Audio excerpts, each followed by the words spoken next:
दोस्तों, all exam guide गुरु के YouTube channel पर मेरा नाम है सुजीत पांडे। आप सभी का बहुत बहुत स्वागत करता हूं। दोस्तों, यहां पर आपके लिए 50 जीके के एमसीक्यू लेकर आ गए हैं। बहुत ही शानदार क्वेश्चन होने वाला है। ये वीडियो बहुत ही अच्छा होने वाला है। टारगेट है आपको केवल 20 प्रश्न सही करने का। स्टार्ट करते हैं वीडियो को। पहला क्वेश्चन देखिए, लोकसभा में अध्यक्ष के मत को क्या कहा जाता है? तो लोकसभा में अध्यक्ष के मत को निर्णायक मत कहा जाता है। ऑप्शन नंबर ए यहां पर सही आंसर हो जाएगा। बढ़ते हैं क्वेश्चन नंबर दो पर। 402, भारतीय संसद की सबसे महत्वपूर्ण विशेषता क्या है? तो भारतीय संसद की सबसे महत्वपूर्ण विशेषता, संसद का ऊपरी सदन कभी भंग नहीं हो सकता। अब आपको कमेंट करके बताना है ऊपरी सदन कौन सा होता है, लोकसभा या राज्यसभा। संसद का ऊपरी सदन कौन सा होता है, कमेंट बॉक्स में कमेंट करके बताइए। बढ़ते हैं 403 की तरफ। इसमें पूछा गया है मंत्री परिसर में शामिल नहीं होता है, बताइए क्या क्या। तो मंत्री परिसर में आपके जो है ऑप्शन नंबर डी, बिना विभाग के मंत्री शामिल नहीं होते हैं। ऑप्शन नंबर डी सही आंसर हो जाएगा। क्वेश्चन नंबर 404 देखिए, लोकसभा में विपक्ष के प्रथम नेता कौन थे? तो लोकसभा में विपक्ष के सबसे पहले नेता का नाम क्या था?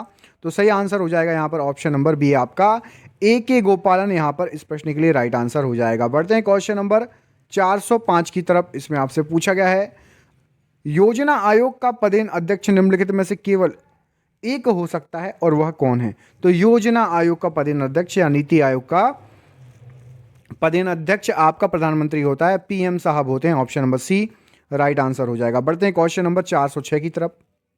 वित्त आयोग के बारे में बताइए क्या है इनमें से सही कथन? तो वित्त आयोग के बारे में यहां पर सही आंसर हो जाएगा आपका संसाधनों के केंद्र और राज्यों के बीच बंटवारे पर निर्णय लेता है वित्त आयोग। जो संसाधन होते हैं उनमें केंद्र सरकार और राज्य सरकार के बीच में बंटवारे पर निर्णय लेता है वित्त आयोग। क्वेश्चन नंबर देखिए अगला, लोकसभा अध्यक्ष को अपना त्यागपत्र किसको संबोधित करके देना होता है? तो लोकसभा अध्यक्ष को अपना त्यागपत्र, सही आंसर हो जाएगा, लोकसभा के उपाध्यक्ष को संबोधित करके देना होता है। ऑप्शन नंबर सी सही आंसर हो जाएगा। बढ़ते हैं अगले क्वेश्चन की तरफ। जब राष्ट्रपति और उपराष्ट्रपति दोनों के पद एक साथ खाली हों तो पद पर अस्थायी रूप से कौन काम करता है? राष्ट्रपति भी नहीं है, उपराष्ट्रपति भी नहीं है, तो आपके भारत के मुख्य न्यायाधीश काम करेंगे। ऑप्शन नंबर डी सही आंसर हो जाएगा। अगले प्रश्न में आपसे पूछा गया कि भारत के महान्यायवादी को श्रवणाधिकार है।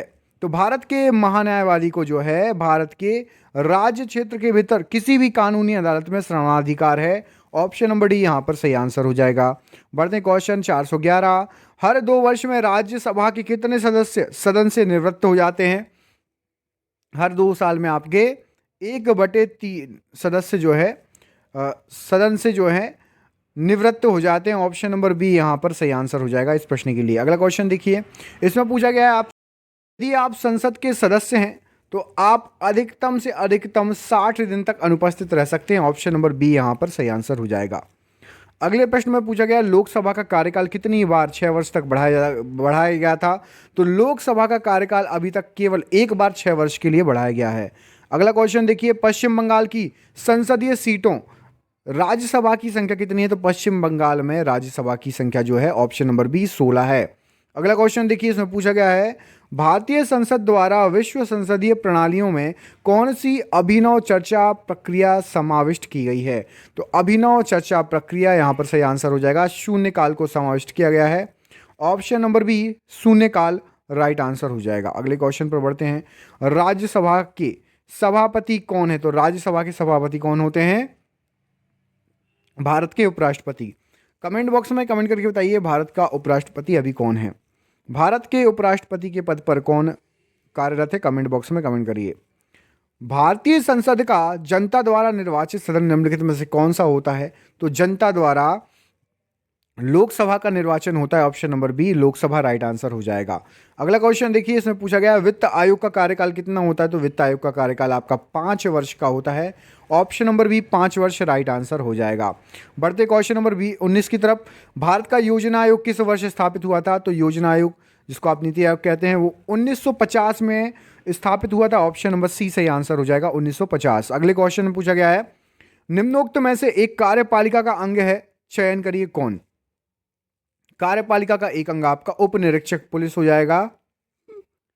ऑप्शन नंबर डी उप निरीक्षक पुलिस राइट आंसर है, एक कार्यपालिका का अंग है। अगले क्वेश्चन में पूछा गया है राष्ट्रीय विकास परिसर में कौन सा कौन शामिल होते हैं? तो राष्ट्रीय विकास परिषद में आपके सभी राज्यों के मुख्यमंत्री शामिल होते हैं। ऑप्शन नंबर बी यहाँ पर राइट आंसर है। क्वेश्चन नंबर 422 में देखिए क्या पूछा गया है।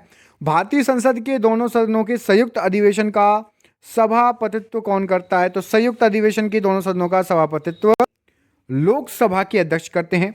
ऑप्शन नंबर सी लोकसभा के अध्यक्ष राइट आंसर है। अगले क्वेश्चन पर बढ़ते हैं।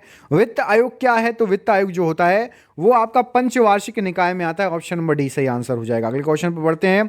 भारतीय संघ राज्य क्षेत्र का दैनिक प्रशासन किसके द्वारा संचालित होता है? तो संघ राज्य क्षेत्र का दैनिक प्रशासन आपका उपराज्यपाल के थ्रू संचालित होता है।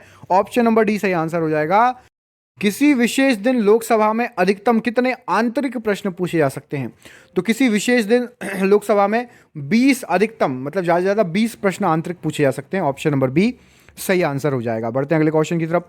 राज्यसभा के 1/3 सदस्यों के निवृत्त होने की अवधि क्या होती है? तो राज्यसभा के 1/3 सदस्य जो हैं प्रति 2 वर्ष बाद सेवानिवृत्त हो जाते हैं। अगले क्वेश्चन पर बढ़ते हैं।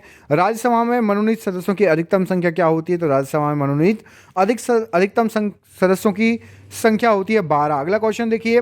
भारतीय योजना निर्माण के उद्देश्य क्या है? तो भारतीय योजना निर्माण के उद्देश्य हैं उपरोक्त सभी मतलब राष्ट्र आय में वृद्धि, आय और संपत्ति में असमानताओं को घटाना, निर्धनता निर्मूलन। ये योजना आयोग का योजना निर्माण का कार्य है। निम्नलिखित में से कौन सा भारतीय सिंचित निधि पर व्यय नहीं है? तो भारतीय सिंचित निधि जो होती है पंचवर्षीय योजनाओं पर व्यय ये सिंचित निधि में नहीं आता। बाकी अध्यक्ष सदस्यों का व्यय, न्यायाधीशों का व्यय, भारत सरकार का ऋण भार, ये सभी संचित निधि में आते हैं। अगला क्वेश्चन देखिए।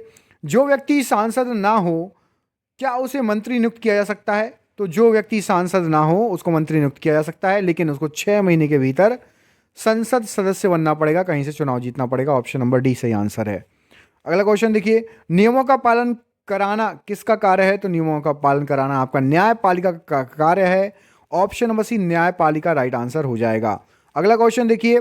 सांसदों के वेतन का निर्णय कौन करता है? तो सांसदों के वेतन का निर्णय करता है संसद। Option number A right answer हो जाएगा। अगले क्वेश्चन में पूछा गया है निम्न में से किस परिस्थिति के अंतर्गत राज्यसभा को भंग किया जा सकता है? तो राज्यसभा को भंग करने का कोई भी तरीका नहीं है, राज्यसभा भंग नहीं होती है। याद रखिएगा राज्यसभा भंग नहीं होती है। संसद के दोनों सदनों के समक्ष वार्षिक वित्तीय विवरण किस अनुच्छेद के अंतर्गत प्रस्तुत किया जाता है? तो वार्षिक वित्तीय विवरण का जो है वो अनुच्छेद 112 के अंतर्गत प्रस्तुत किया जाता है। ऑप्शन नंबर बी यहां पर सही आंसर है, 112 अनुच्छेद। लोकसभा के प्रथम अध्यक्ष कौन थे? तो लोकसभा के प्रथम अध्यक्ष जीवी मावलंकर जी थे।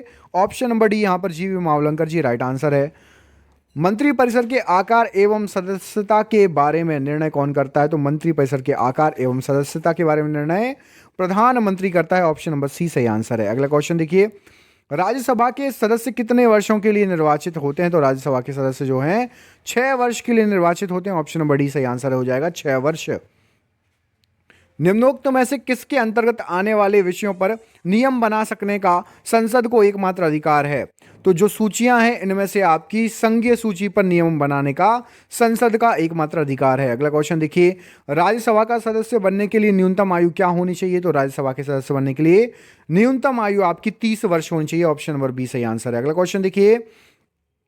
प्रत्येक राज्य में महाधिवक्ता की नियुक्ति निम्नलिखित में से किसके द्वारा की जाती है? तो महाधिवक्ता की नियुक्ति की जाती है राज्यपाल के द्वारा। Option number A right answer है। अगले प्रश्न में पूछा गया है आपसे लोकसभा के निर्वाचन क्षेत्रों का सीमा निर्धारण पिछली बार निम्नलिखित में से किस सन में हुआ था? तो लोकसभा का जो सीमा निर्धारण हुआ था ना वो हुआ था आपका 1976 में, तभी से वही चला आ रहा है। Option number C 1976 right answer हो जाएगा। अगला क्वेश्चन देखिए। राज्यसभा के लिए सदस्यों को नामित करने का अधिकार किसको है? तो राज्यसभा के लिए सदस्यों को नामित करने का अधिकार राष्ट्रपति को है। Option number A right answer है। अगला क्वेश्चन देखिए।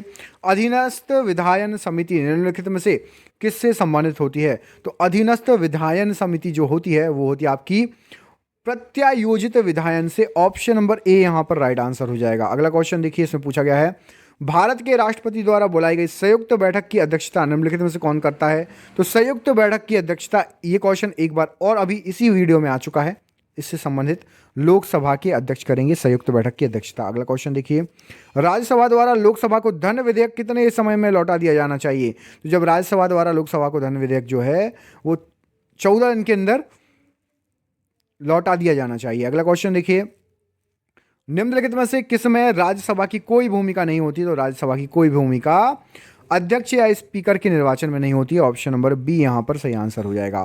क्वेश्चन नंबर 48, संसद के दोनों सदनों की संयुक्त बैठक ऐसे बिल पर विचार करने के लिए जब आयोजित की जा सकती है जब उसे एक सदन ने ना तो पारित कर दिया हो, एक सदन ने तो पारित कर दिया हो तथा दूसरे सदन ने निम्नलिखित में से एक अवधि तक लंबित रखा हो। अब वो अवधि क्या होगी?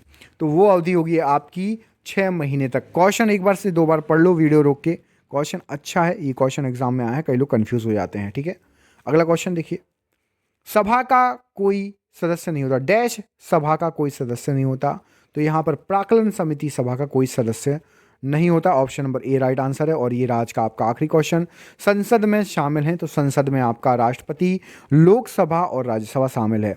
ये रहा आपके लिए सरप्राइज क्वेश्चन। राज्यसभा के सदस्यों का सेवा काल कितना होता है? इस प्रश्न का आंसर कमेंट बॉक्स में कमेंट करके बताइए। राज्यसभा के सदस्यों का सेवा काल कितना होता है? मिलते हैं अगले वीडियो में, तब तक के लिए अपना ख्याल रखिए। आप सभी का बहुत बहुत धन्यवाद दोस्तों, आपका दिन शुभ हो। बहुत बहुत धन्यवाद।